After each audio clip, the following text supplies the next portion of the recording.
सर्व आदरणीय विद्यार्थी मित्रांनो नमस्कार. महाराष्ट्र सेट परीक्षा पेपर क्रमांक 1 मधील 4था टॉपिक कम्युनिकेशन पॉइंट्स टू रिमेंबरवरती आपण चर्चा करीत आहोत. अतिशय इम्पॉर्टंट हे टर्म्स आहे, कृपया एकदा तुम्ही वाचन करून घ्या. ओके. डिडॅक्टिक कम्युनिकेशन म्हणजे काय? डिडॅक्टिक कम्युनिकेशन म्हणजे आपण नीतिबोध संवाद असे म्हणतो. नीतिबोध, मॉरल टीचिंग. डिडॅक्टिक कम्युनिकेशनला मॉरल टीचिंग असे आपण म्हणतो. आता गौतम बुद्धांनी आपल्याला डिडॅक्टिक कम्युनिकेशन केलेलं आहे. संत लोकांनी आपल्याला डिडॅक्टिक कम्युनिकेशन केलेले आहे. आपल्याला नैतिक बोधन, शिवाजी महाराजांची आई शिवाजी महाराजांना डिडॅक्टिक कम्युनिकेशन केलेले आहे. म्हणजे संत महात्मा लोकांनी सर्वसामान्य लोकांना डिडॅक्टिक कम्युनिकेशन केलेले असतात. मॉरल टीचिंग, नैतिक बोध, चांगलं समोरच्या व्यक्तींचा चांगला व्हावा ह्या हेतूने बोललेल्या संभाषणाला डिडॅक्टिक कम्युनिकेशन असे म्हणतात. आता ग्रेप वाईन कम्युनिकेशन म्हणजे काय? ग्रेप वाईन एखाद्या इन्स्टिट्यूशनमध्ये, एखाद्या कंपनीमध्ये इनफॉर्मल कम्युनिकेशनला ग्रेप वाईन कम्युनिकेशन असे म्हणतात. ग्रेप वाईन कम्युनिकेशनमध्ये जास्तीत जास्त काय असतो? अफवा. म्हणजे तो खरं नसतो का खोटा असतो काय माहिती नाही, परंतु अफवा आपण पसरवतो ग्रेप वाईन कम्युनिकेशनमध्ये. मग एक माणूस येऊन असं, अरे आमचं बॉस आहे ना आज लई उशिरा करून आलं बघा हो. काय उशिरा केलं मला पण माहिती नाही. हे बघा हो, हे मॅडम पण लई उशिरा आले बघा हो. हे काय हो, रजा देणे बघा. हे नाही रे, त्याने काल तिकडं गेलो असायला बे, असं हे त्यांचं काय असं आहे का असं सगळं लोक येऊन ते बोलत असतात. नाही काल मी साहेबांना बघितलं होतं, तिथं पाणीपुरी खात होता ते मॅडम पण तिथंच होते, मी पाहिलं. हे नाही रे, त्यांनी पण लई उशिरा आले बघा. हे असं करा, हे तुला माहिती, हे मला पण माहिती ना, हे पूर्वी मी पाहिलं होतं काय. म्हणजे उगा अफवा. म्हणजे एक लोक बोललं की दुसरं लोक येऊन त्याचं बोललो, त्यांना बोललो, सगळं एकत्रित येतात. एकत्रित येऊन उगा हो म्हणणे, हां म्हणणे, आम्ही बघितलं म्हणणे, आम्हाला माहिती होतं म्हणणे. अफवा, एखाद्या विषयाला अफवा पसरवणे. ग्रेप वाईन कम्युनिकेशन, एक गोष्टीवर उगाच चर्चा करणे. एक माणूस अगोदर एक विषय बोलतो आणि त्याच्याजवळ दुसरा एक येतो, तिसरा येतो, चौथा येतो, सगळं असं येऊन ते थांबलेलं असतात.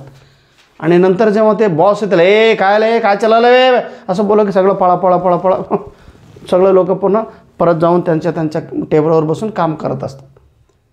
सगळं लोक एकत्रित येऊन एका विषयावर उगा बोलत राहणे, अफवा पसरण्यासाठी. Grape wine communication, informal communication in an organization. Hindustan Samachar हे इंडियाज फर्स्ट मल्टीलिंग्वल एजन्सी आहे, जे न्यूज एजन्सी आहे. वेगवेगळ्या भाषात न्यूजपेपर प्रिंटिंग करण्याची ही एक संस्था आहे.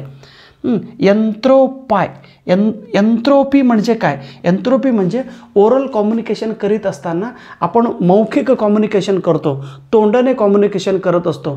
तोंडाने कम्युनिकेशन, मग तोंडाने सोडून दुसरं कशाने कम्युनिकेशन करतात हो असं काय बोलतात सर तुम्ही, असं म्हणू नका. एकदा तोंड वापर न करता सुद्धा आपण कम्युनिकेशन करतो की नाही? किती वेळा तर म्हणतो, एखादं मुलं लई म्हणून काय व्हायला गेलं, एक मुलं म्हणून मला लई त्रास व्हायला, घे तांबे घेऊन जा पळा तिकडं बाहेर. न बोलता सुद्धा आपण त्याच्या मनातील भावना समजून घेतो. परंतु तिथं एन्थ्रोफाई म्हणजे barrier in oral communication. Oral communication म्हणजे अडथळा निर्माण करणे म्हणजे एन्थ्रोपी. स्नो म्हणजे काय?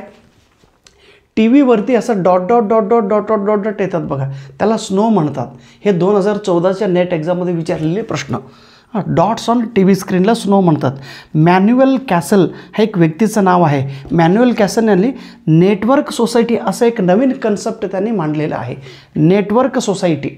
ओके, हे शब्द लक्षात ठेवा. नेटवर्क सोसायटी कोणी मांडलेत? Manuel castle.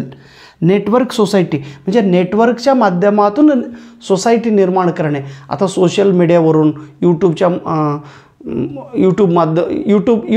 यूट्यूबवरून सुद्धा आपण एक कम्युनिटी बनलो बघा, एक सोसायटी बनलो. तुम्ही सगळे माझ्या यूट्यूब सबस्क्राईब होऊन आपण सगळे एकत्रित आलेलो. एक विद्यार्थी आता ऑस्ट्रेलियामधून बसून आमच्या व्हिडिओ ऐकायला लागलो.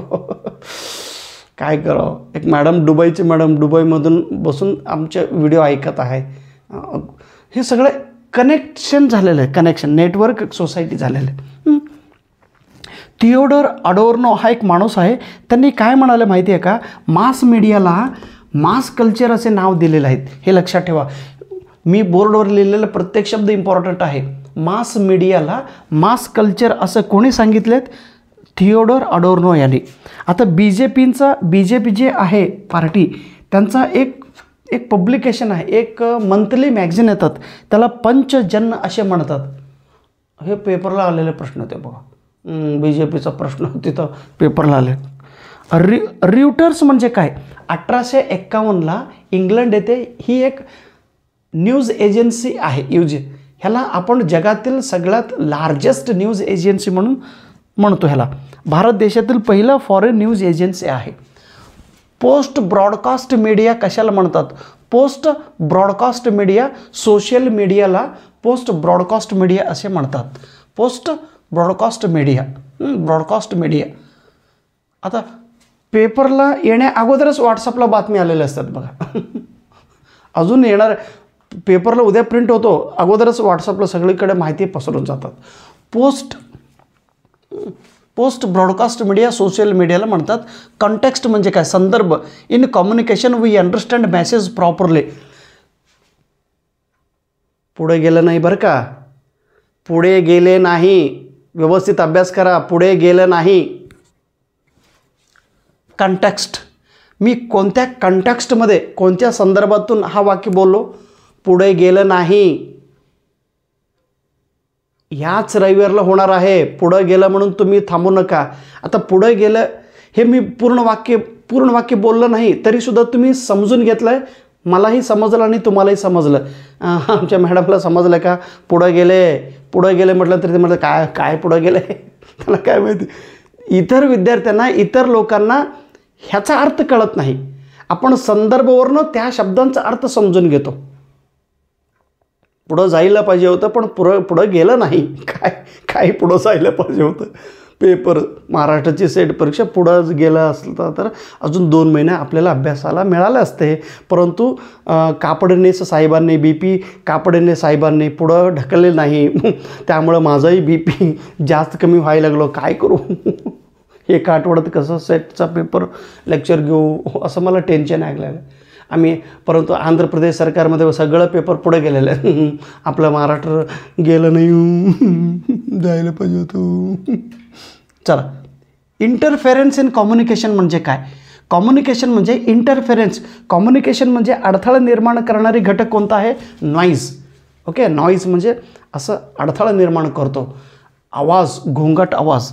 फॅटिक कम्युनिकेशन म्हणजे काय? फॅटिक कम्युनिकेशन जेव्हा मी तुमच्याशी बोलत असताना, बोलण्या अगोदर मी तुमच्याशी काही 2-3 शब्द बोलून मग आपण विषयावर येतो. जेव्हा तुम्ही माझ्या घरी आल्यानंतर मी लगेच तुम्हाला कधी आला, कशाला आला, कुठून आला, काय आला असं म्हणतो का? नाही. नमस्कार सर, या बसा. काय पिताय? काय पिताय तुम्ही? पाणी पिताय, चहा पिताय का दूध पिताय? नमस्कार साहेब, कसे आहात तुम्ही? बरं आहेत? तुमच्या मंडळी बरं आहेत? आमच्या मंडळीला घेऊन काय करणार तुम्ही? नाही, बरं आहे का हो? सगळंजण बरं आहे का? म्हणजे विषय सांगण्या अगोदर आपण नमस्कार साहेब, कसे आहे तुम्ही? How are you? Very nice. Good morning, good night, have a nice meeting to with you. Oh my god, oh my darling म्हणायचं नाही. सुरुवातीला आपण त्याला म्हणतो. आम्ही जेव्हा आमच्या साहेबांचं आमच्या मॅडम थोडं मराठी कळत नाही. मी गेलो त्यांना बघायला गेलो नंतर त्यांनी केलं मला काय मराठी समजणार काय? आमचे मॅडम कराडमध्ये राहत होते. मग त्याला आम्ही बघायला गेलो. मग त्यांनी आम्हाला आम्ही गेल्यानंतर मग काय पिणार आहे? माझा पिणार आहे का म्हटलं. माझा पिणार म्हणून असं का बोलली का? आम्ही म्हटलो नाही नाही, माझा पिणार, माझा म्हणजे एक फ्रुटी असतो ना, ते फ्रुटीचं नाव माझा आहे. माझा पितोस माझा पितोस माझा पितोस माझा ड्रिंक्स पिजोत, असं अर्थाला अनर्थ झाल्यानंतर लय टेन्शन वाढतो. एकदा आमचे साहेब आले होते, आमचे हेडमास्टर साहेब. मी पण त्यांना म्हटलो, साहेब माझा पिताय का? साहेब तुम्ही माझा पिताय का, असं बोलो. आणि साहेब उचलून आणलं की मला, का बे असं का बोलायला लागला? माझा पितो, तुला अर्थ माहिती आहे का माझा पितोचा अर्थ काय? नाही हो साहेब, माझं म्हणून एक फ्रुटी आहे हो, ते पिता का हो, असं बोलो. फॅटिक कम्युनिकेशन, संवाद करण्यापूर्वी आपण काही शब्द उच्चारतो. नमस्कार, good morning, how are you, nice to meet you, असे शब्द. अशा शब्दाला फॅटिक कम्युनिकेशन असे म्हणतात. बोलण्यापूर्वीचा शब्द, मेन विषय बोलण्या अगोदर आपण काही दोन तीन शब्द त्यांच्याशी बोलतो. बरं आहे का तुम्ही, असं. डेव्हलपमेंटल कम्युनिकेशन कशाला म्हणतात? डेव्हलपमेंटल कम्युनिकेशन इंटरनेटद्वारे, कॉम्प्युटरद्वारे, टेलिशॉपिंगद्वारे, मोबाईलद्वारे आपण कम्युनिकेशन करीत असेल तर त्याला डेव्हलपमेंटल कम्युनिकेशन असे म्हणतात. कॅट वॉक हे कशाचा एक्झाम्पल आहे? हे किनेसिक्सचा एक्झाम्पल आहे. किनेसिक्स म्हणजे the movement of body is called as kinesics. म्हणजे बॉडी लँग्वेज आपण असं हलवतो बघा. एकदा कॅट वॅक मोठमोठ्या शहरात आहे, असं Miss India, Miss Pakistani, Miss Sri Lanka. मी एकदा गेलो होतो कुठं, मिस आफ्रिका असं लावून त्यांनी टेंग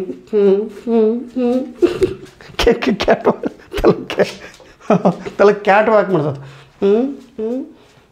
हलवा कर त्याला कॅट वॉक. हे कर्नाटकच्या सेट एक्झाममध्ये विचारलं बघा, कॅट वॉक. काय पण विचारतात.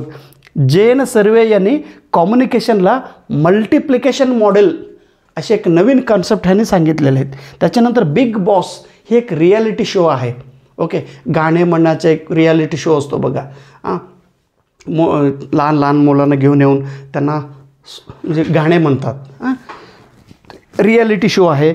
मीडिया कन्व्हर्जन्सला मोबाईल असे म्हणतात. मोबाईल हे मीडिया कन्व्हर्जन्सचे एक एक्झाम्पल आहे. Thank you so much. नमस्कार.